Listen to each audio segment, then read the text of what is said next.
Usa ka batang serpent eagle ang na-rescue gikan sa poacher kon mga ngayam sa Macanbol Coastal Village, Mati City, Davao Oriental kagahapon Hunyo 1. Mismong ang retired police nga si Ferdinand Mabandos ang nag-rescue sa batang agila di ang iyang namatan gikan sa mga ngayam sa iyang gipanagyang beach resort sa lugar. Nailang barangay Macanbol nga abunda sa biodiversity kundiin na ay mga serpent eagle.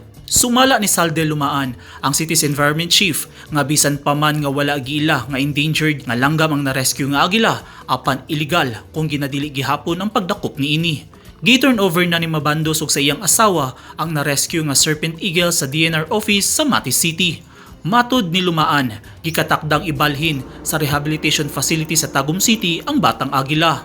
Ang Macanbol Coastal Village na deklarang Philippine Eagle Sanctuary sa national government nga nasakop sa Mount Hagimitan Range ug Wildlife Sanctuary nga naginusarang World Heritage Site sa Mindanao.